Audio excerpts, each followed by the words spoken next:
welcome to Log Infinite, lecture 4, chapter 8, nature of electromagnetic waves. Now अब तक जो हमने देखा था उसमें क्या था कि इलेक्ट्रोमैग्नेटिक वेव्स में इलेक्ट्रिक फील्ड होगा एंड मैग्नेटिक फील्ड होगा एंड ये दोनों ही एक दूसरे से कैसे परपेंडिकुलर होते हैं एंड जो वेव का डायरेक्शन ऑफ प्रोपोगेशन होता है वो भी परपेंडिकुलर होता है। जैसे कि अगर हम यहाँ पर देखें हमारे पास जो है इस तरह से तीन एक्सिस है, यहाँ पर ये एक्स एक्सिस है, ये वाई एक्सिस है एंड ये जेड एक्सिस है।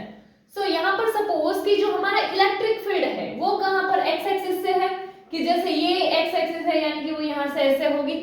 सो हमारा जो इलेक्ट्रिक फील्ड है वो यहाँ से इस तरह से जा रहा है एंड फिर अगर हमारा मैग्नेटिक फील्ड जो है वो सपोज कहाँ पर हो, वाई एक्सिस में हो ना, वो वाई एक्सिस में हो यानी कि जैसे देखो यहाँ पे ये एक्स एक्सिस है, सो वाई एक्सिस उसके परपेंडिकुलर यानी इस तरह से कहीं होगी वाई एक्सिस। सो यहाँ पर जो मैग्नेटिक फील्ड होगा वो इस तरह से आगे बढ़ रहा होगा, ठीक है, कि एक फील्ड जो है ना वो इस तरह से आगे बढ़ रहा है एंड जो दूसरा है वो उसके इस तरह से आगे बढ़ रहा है। तो ये दोनों ही एक दूसरे से क्या होंगे, परपेंडिकुलर होंगे। वैसे यहाँ पर दिख रहा है कि जैसे ये वाला जो है ये क्या है, मैग्नेटिक फील्ड है एंड ये जो है ब्लैक वो इलेक्ट्रिक फील्ड है। सो इलेक्ट्रिक फील्ड इस तरह से आगे बढ़ रहा है, वही मैग्नेटिक फील्ड इस तरह से आगे बढ़ रहा है। तो दोनों एक दूसरे से क्या परपेंडिकुलर है एंड ये दोनों आगे कौन सी डायरेक्शन में बढ़ रहे हैं, तो यहाँ पर देखो ये हमारा एक्स एक्सिस था, ये वाई एक्सिस था एंड ये है जेड एक्सिस, ये थर्ड एक्सिस है कि जिसमें वो प्रोपोगेट हो रहा है। यानी कि जो electric field and magnetic field एक दूसरे से परपेंडिकुलर होते ही है बट उसका जो इलेक्ट्रोमैग्नेटिक वेव का डायरेक्शन ऑफ प्रोपोगेशन है वो भी इन दोनों के परपेंडिकुलर होगा। सो वेव जो है वो कौन से डायरेक्शन में प्रोपोगेट हो रही है, जेड एक्सिस में। यहाँ पे अगर हमें इक्वेशन देखना है इलेक्ट्रिक फील्ड के लिए एंड मैग्नेटिक फील्ड के लिए तो जो हमारा वेव के इक्वेशन के हिसाब से क्या आ जाएगा, इलेक्ट्रिक फील्ड के लिए Ex इक्वल्स टू में E not sine k z minus omega t and यहाँ पर मैग्नेटिक फील्ड के लिए क्या आ जाएगा, By equals to B not sine k z minus omega t। So यहाँ पर जो है ये हमारा इलेक्ट्रिक फील्ड x एक्सिस में है इसीलिए आया है एंड यहाँ पर हमारा मैग्नेटिक फील्ड जो है वो y एक्सिस में है इसीलिए By आया है। सो ये i कैप वाला कंपोनेंट है एंड ये j कैप वाला कंपोनेंट है, ऐसा भी बोल सकते हो। एंड ये जो इक्वेशन है उससे हमें क्या पता चलेगा कि जो हमारा फील्ड है वो साइन फंक्शन के अकॉर्डिंग वेरी कर रहा है। ये जो इक्वेशंस थे ये 11th में वेव्स जो था उसमें आ चुके हैं। k जो है वो क्या है, वेव वेक्टर एंड उसका जो फॉर्मूला है वो है 2 पाई अपॉन लैम्डा एंड ये जो है वो हमें प्रोपोगेशन का डायरेक्शन शो करता है एंड इसका जो रेशियो है कि ओमेगा अपॉन के इक्वल्स टू वेव स्पीड होता है एंड ये जो ओमेगा है वो क्या होगा, एंगुलर फ्रीक्वेंसी।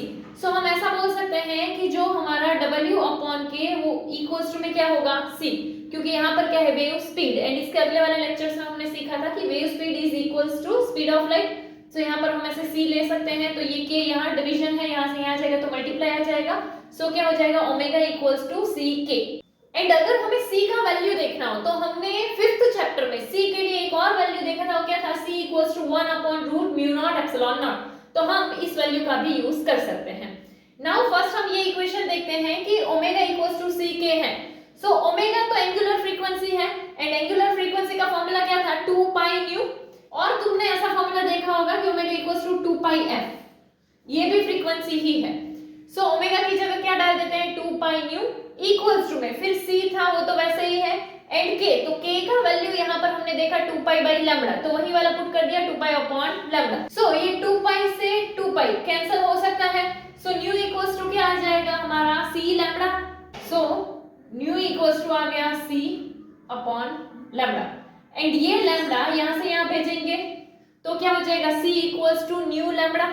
एंड वेव में हमें इलेक्ट्रिक एंड मैग्नेटिक फील्ड के रिलेशन के बारे में देखना हो तो हम ऐसा बोल सकते हैं कि E not upon B not equals to C, यानी ratio of electric and magnetic field will be equal to speed of light. तो अगर हमें यहाँ से मैग्नेटिक फील्ड फाइंड करना हो तो B नॉट यहाँ डिवीजन में यहाँ से यहाँ जाएगा तो ऊपर चला जाएगा एंड C यहाँ से नीचे जाएगा, so B not equals to E not upon C, ऐसा बन सकता है। नाउ अगर हम देखते हैं energy density, electric and magnetic field के लिए अगर एनर्जी डेंसिटी देखें सो सपोज कि हमारे पास जो कोई भी रीजन है उसमें इलेक्ट्रिक फील्ड E प्रेजेंट है एंड अगर इलेक्ट्रिक फील्ड प्रेजेंट है तो उसका कुछ ना कुछ एनर्जी डेंसिटी होगा एंड हमने सेकंड चैप्टर में ही ये फॉर्मूला देखा था energy density of electric field, वो क्या है, half epsilon not E square.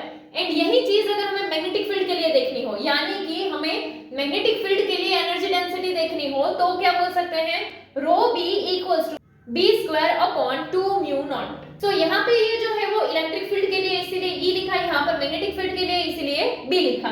सो यहाँ पर अगर ये तुम्हें पता नहीं है कहां से आया बी स्क्वायर अपॉन में 2 म्यू नॉट, सो तुम इससे भी डिराइव कर सकते हो कि हमारे पास जो है वो क्या था, half epsilon not E square, ऐसा था। सो ये हाफ तो वैसे का वैसा रहेगा। नाउ मैग्नेटिक फील्ड के लिए हमने जो 5th चैप्टर देखा था, उस 5th चैप्टर में हमने कंपेयर किया था इलेक्ट्रिक वाली सारी चीजें एंड मैग्नेटिक वाली सारी चीजों को। सो उसमें एक कंपैरिजन आया था, वो क्या था, एप्सिलॉन जो है वो किससे कंपेयर करते थे, 1 अपॉन म्यू नॉट। तो यहाँ पर इसीलिए नीचे क्या लिख देते हैं, mu not. And electric field है उसको किससे करा था, मैग्नेटिक फील्ड से। सो यहाँ पर ई स्क्वायर है तो हम क्या लिख देते हैं यहाँ पर बी स्क्वायर। सो इसीलिए यहाँ पर जो हमारा एनर्जी डेंसिटी आएगा वो क्या हो जाएगा, बी स्क्वायर अपॉन में 2 mu not. So energy density अगर हमें देखना हो इलेक्ट्रोमैग्नेटिक वेव के लिए, तो वहां पर तो दोनों की वजह से होगा, इलेक्ट्रिक फील्ड की energy density and magnetic field का एनर्जी डेंसिटी। सो इसीलिए जो टोटल एनर्जी डेंसिटी मिलेगा will be equals to rho E plus rho B. And यहाँ पर रो ई का वैल्यू हमने फाइंड कर लिया है, रो बी का भी वैल्यू फाइंड कर दिया है, तो उसे पुट कर देते हैं। तो रो ई की जगह हम क्या लिख देते हैं, half epsilon not E square plus rho B जो है उसके प्लेस पर हम लिखते हैं B square upon 2 mu not. And यहाँ पर अगर हम देखें तो बी स्क्वायर के लिए हम एक और फॉर्मूला पुट कर सकते हैं कि लाइक देखो मैग्नेटिक फील्ड है उसके लिए यहाँ पर हमने फॉर्मूला फाइंड किया, वो क्या है, E अपॉन में C। तो E को अगर हम ऐसे ही रखें एंड C का वैल्यू अगर हम पुट करें, तो C का वैल्यू क्या है, 1 upon root mu not epsilon not. तो यहाँ पर क्या आ जाएगा, 1 अपॉन रूट में mu not epsilon not. Denominator का डिनोमिनेटर न्यूमरेटर जाएगा तो क्या हो जाएगा, E root mu not epsilon not.